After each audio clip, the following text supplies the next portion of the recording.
श्री योग वशिष्ठ महारामायण सुनने वाले सभी पुण्य आत्माओं के हृदय में विराजमान परमात्मा को मेरा प्रणाम। श्री योग वशिष्ठ महारामायण के अभी तक हमने 2 भाग सुने हैं, आज तीसरा भाग सुनेंगे। हरि ओम।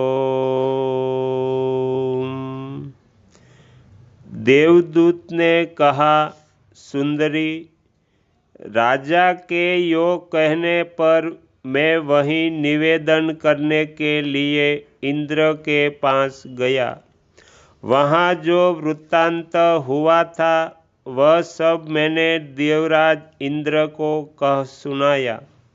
राजा अरिष्ट नेमि की स्वर्ग के प्रति विरक्त देखकर उन्हें बड़ा आश्चर्य हुआ।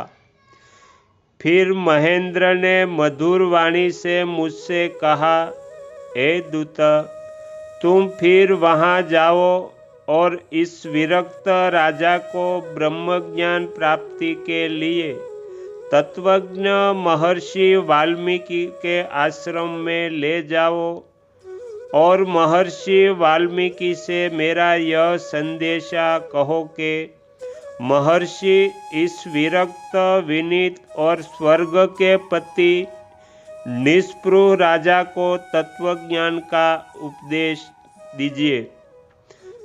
संसार दुख से पीड़ित वह क्रमश मुक्ति को प्राप्त होगा। यह कर देवराज ने मुझे राजा के पास भेजा। मैंने वहां जाकर इंद्र के संदेश के साथ राजा को वाल्मीकि जी के समीप उपस्थित किया और राजा ने महर्षि से मोक्ष के साधन के विषय में जिज्ञासा की। तदंतर वाल्मीकि जी ने राजा से प्रीतिपूर्वक देश, धन, पुत्र, तप आदि के प्रश्न द्वारा आरोग्य कुशल पूछा। राजा ने कहा, भगवान, आप सब धर्मों के तत्व को जानते हैं और जितने ज्ञानत्व विषय है उन सब के आप ज्ञाता है। मैं आपके दर्शन से कृतार्थ हूँ, यह मेरी कुशल है। भगवान, इस समय में जिज्ञासु और संसार दुख से कातर हूँ। जिस भ्रांति विघ्न न आवे वैसे मुझे तत्व का उपदेश दीजिए, जिससे मैं संसार बंधन रूपी पीड़ा से मुक्त हो जाऊं। वाल्मीकि जी ने कहा, राजन सुनिए, मैं अखंड तत्व प्रतिपादक रामायण की कथा कहता हूँ। यत्नपूर्वक उसे सुनकर एवं हृदय में धारण कर आप जीवन मुक्त हो जाओगे। उक्त रामायण वशिष्ठ राम संवाद स्वरूप है। वह मुक्ति का आदित्य उपाय और अत्यंत कल्याणकारी है। हे राजेंद्र, आप उसे समझने में समर्थ है और मैं उसे जानता हूँ, इसीलिए मैं आपको उसे सुनाता हूँ। आप सावधान होकर सुने। राजा ने कहा, हे तत्वज्ञानियों में श्रेष्ठ राम कौन है? उनका कैसा स्वरूप है? वे किस वंश में उत्पन्न हुए हैं? वे बुद्ध थे अथवा मुक्त? पहले आप मुझसे यही निश्चय कर कहने की कृपा करें। वाल्मीकि जी ने कहा, निहागुरु समर्थ भगवान श्री हरि ने शाप पालने के बहाने राजा के वेश में अवतार लिया था।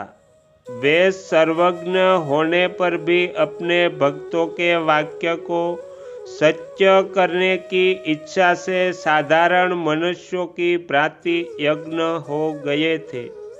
राजा ने कहा, भगवान, अपराधी व्यक्ति ही शाप का भाजन होता है एवं अपराधी भी अपूर्ण काम और अल्पज्ञ व्यक्ति ही करते हैं। जो सच्चिदानंद स्वरूप और चिन्हघन मूर्ति परमेश्वर थे, उन्हें अभिशाप कैसे? अतएव उनके प्रति अभिशाप होने का कारण क्या था और उनको किसने अभिशाप दिया, यह आप मुझे बताइए। वाल्मीकि जी ने कहा, राजन, काम क्रोध रहित और परम ज्ञानी ब्रह्मा के मानस पुत्र सनत कुमार एवं समय ब्रह्मलोक में बैठे थे। उसी समय त्रैलोक्याधिपति भगवान विष्णु वैकुंठ से वहां पधारे। सत्यलोक में निवास करने वाले अन्यायन देवताओं के साथ ब्रह्मा ने अभ्युत्थान आदि से उनका सत्कार किया। केवल सनत कुमार ने अपने को निष्काम समझकर उनका अभ्युत्थान आदि नहीं किया। यह देखकर भगवान विष्णु ने कहा, सनत कुमार, तुम अहंकारी हो, तुम्हारी चेष्टा गर्व सूचक है। इसी कारण तुम कार्तिकेय नाम से विख्यात और कामासक्त हो जाओ। यह सुनकर सनत कुमार ने भी अत्यंत दुखी होकर विष्णु को यह शाप दिया कि आपको भी सर्वज्ञता का परित्याग कर कुछ काल तक यज्ञ जीव की भ्रांति रहना पड़ेगा। महर्षि भृगु ने भी विष्णु द्वारा अपनी भार्या का विनाश देखकर क्रोधवश उन्हें शाप दिया था कि हे विष्णु, जैसे तुमने मुझे स्त्री वियोग जनित दुख से दुखित किया है, वैसे ही तुम्हें भी स्त्री वियोग जनित दुख का अनुभव करना पड़ेगा। पहले विष्णु ने जलंधर का रूप धारण कर उसकी प्राणप्रिया भार्या वृंदा को विमोहित कर उसका प्रतिव्रत भंग किया। इसीलिए वृंदा ने भी उन्हें शाप दिया था कि हे विष्णु, तुमने छल करके मेरा प्रतिव्रत्य भंग किया और मुझे संतापित किया, अतः मेरे वाक्यों से तुमको भी स्त्री वियोग जनित दुख का अनुभव करना पड़ेगा। भगवान ने जब नरसिंह रूप धारण किया था, तब गर्भवती देवदत्त की मारिया ने उनको विकराल स्वरूप देखकर पयोशराणी नदी के किनारे प्राण छोड़ दिया था।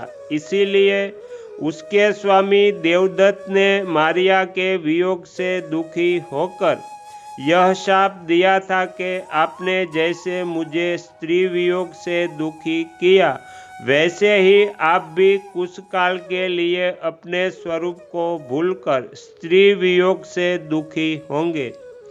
भगवत वत्सल भगवान ने इस प्रकार भृगु, सनत कुमार, वृंदा एवं देवदत्त द्वारा अभिशप्त होकर मनुष्य जन्म धारण किया और उनके शाप अनुसार तत कार्य स्वीकार किए।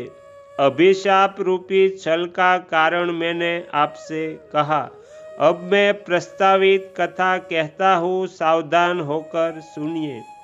भगवान ने अपनी शक्ति के द्वारा शाप मोचन में समर्थ होकर भी भगवत वत्सलता के कारण भक्तों की मर्यादा की रक्षा करने के लिए तत कार्य किए। भृगु और वृंदा के शाप से उनका स्त्री वियोग और देवदत्त के शाप से गर्भवती सीता से वियोग हुआ।